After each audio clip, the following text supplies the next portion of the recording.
Hey, everybody. This is Brent with another edition of Near Men Musings, and today I thought it was topical. I thought it was timely and, dare I say, apropos to highlight a an athlete that very well may be the most unknown best dual sport athlete that you've never heard of.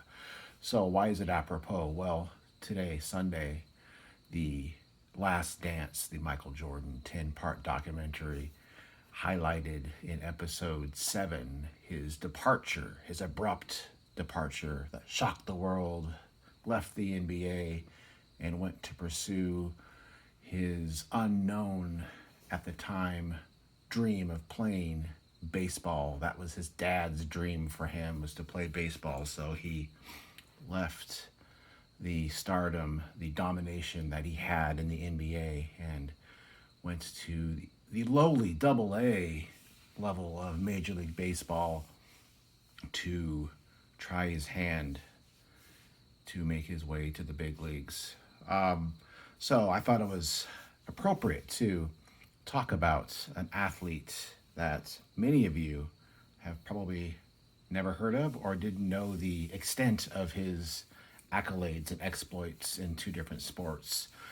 Those sports being basketball and baseball. So before I start, there's obviously, besides Michael Jordan, there's many athletes that come to mind when it comes to dual sports heroics, whether they be just highly publicized and spotlight driven, not necessarily excelling in both sports. I mean, you think of, Bo Jackson, who at the time was just, a man child when it came to baseball and football, dominating for, unfortunately, a short period of time before injuries got the better of him. But obviously he comes to mind. Deion Sanders, another baseball and football star, would literally play a game for the Braves and then, cross the proverbial street to play for the Falcons. Who were some other ones? Jim Thorpe, obviously back in the day, he was, some say he was maybe the best athlete ever. There would be, more recently, Danny Ainge has his 1 year stint of baseball with the Blue Jays and then went on to have a good career in the NBA, both playing and coaching. Who else? There are some others that maybe come to mind for some of you. Maybe for, locally, someone like Russell Wilson, who, had his stint in baseball, never made it to the big leagues, but obviously, is doing pretty well NFL-wise. And some other players that have, done well in track and field, or maybe they were, in the Olympics and then went on to play some professional sports. But anyways, I digress. Who I am going to highlight for you today is a gentleman that is from my home, Tri-Cities, Washington. Not born here, but he went to school here, high school, and went on to play at the Washington State University. He was a Cougar, and his name is Gene Conley. Gene Conley. Here is his 1953 Topps rookie card. And he is the only player to win both a World Series and an NBA championship. So for 6 seasons in the 50s and 60s, he was 6'8". Conley. He went directly from baseball, where he was a 3-time All-Star pitcher, to basketball, where he became a key contributor to the Boston Celtics dynasty. Now, he really doesn't have any basketball cards, but I wanted to have a card that at least highlighted that he indeed played basketball, and he was part of, as you can see, the dynasty that was the Celtics from 57 off and on through 1981. And I'm actually just going to read the back of this card because this encapsulates a lot. The only athlete in the world to win a championship in the NBA and in Major League Baseball, Conley was an incredible competitor. Drafted by the Celtics and Boston Braves in 1952, Conley went on to pitch for the Red Sox and helped the Celtics win three consecutive titles in 59, 60, and 61.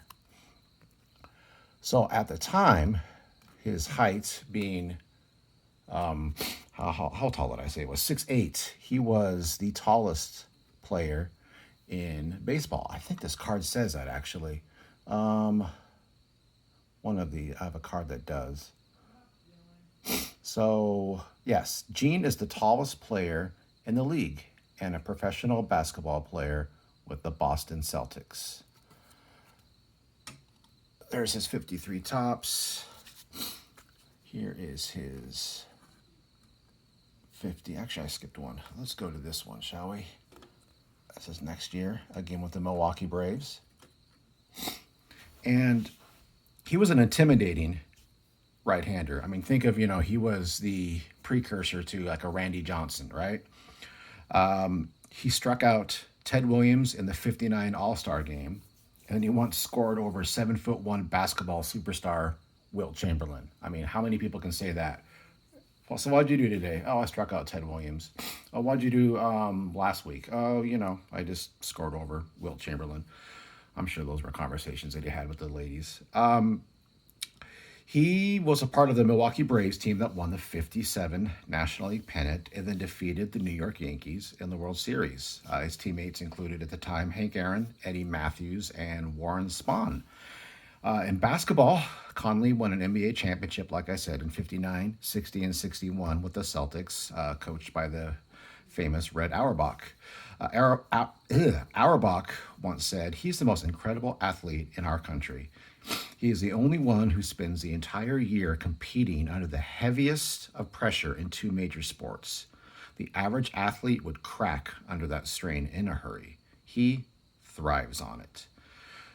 So he was revered for, I mean, he would literally play all year long. Just think about how the seasons would work. And he actually played, he was drafted by the Celtics, and then he was drafted by the Braves at the same time and played for the Braves for, I think, 6 years before he committed to then go to the Celtics. I think, let me see, what else are some facts about him? He was twice named Minor League Player of the Year before he caught on with the Braves for good in 1954. He was the winning pitcher in the 55 All-Star Game. He came on in relief to strike out Al Kaline, Mickey Vernon, and Al Rosen in the 12th inning. He had 3 strikeouts in the 12th inning. He appeared for 39 games for the Celtics during the 52 and 53 season before the Braves contractually prevented him from playing baseball for several years. So he was, at that point, he had to basically say, hey, you know what? One or the other, dude. So, in 58, after a poor season on the mound, he decided that his baseball career might be finished, and that's when he signed with the Celtics. He was the backup to Bill Russell. He played off and on, but it was a strong defender and rebounder who helped the Celtics win 3 straight NBA championships. Conley also played for the Philadelphia Phillies in 59 and in 60 before moving on to the Red Sox in 1960. In 1962, one funny story about him, Conley was at the center of one of what was considered at the time one of baseball's strangest episodes. On a day in which he had given up 8 runs to the Yankees, he was on the team bus when it was caught in a traffic jam. He asked if he and a teammate, Pumpsie Green, could get off the bus to use a nearby restroom. But by the time they returned, the bus was gone. Moreover, they missed the team flight from to Washington. So Mr. Conley and Pumpsie Green amused themselves for 2 days in New York, bar hopping before Pumpsie returned to the team. But for some reason, Conley bought an air ticket to Israel. "I guess I thought they had weaker batters over there," he said. But he was turned away at the gate because he didn't have a passport. So a little prone to some crazy shenanigans and some impulsive behavior. Let me get this last card of him up here. These are the cards that I have of Gene. He was an interesting guy. He returned to Massachusetts, to Boston, and the Red Sox owner Tom Yawkey fined Gene $1,500. Mr. Yawkey offered me a drink right in his office at Fenway, Conley said in 1962. I said, no thanks, Mr. Yawkey. I never touched the stuff. Womp womp. So that's a little insight into the wackiness of Gene Conley. He sadly passed away back in 2017 at the age of, let me see if I can remember, 86. But I wanted to present to you Gene Conley and the story of the only player to win both a World Series and an NBA championship. So let that sink in as we are just reminded of the craziness and the antics of Michael Jordan when he left the Bulls to play baseball for the Chicago White Sox. That there was at one time somebody who reached the pinnacle, the zenith of the two respective sports that he played in. So there you have it, Gene Conley. Thanks, everyone. Have a good one.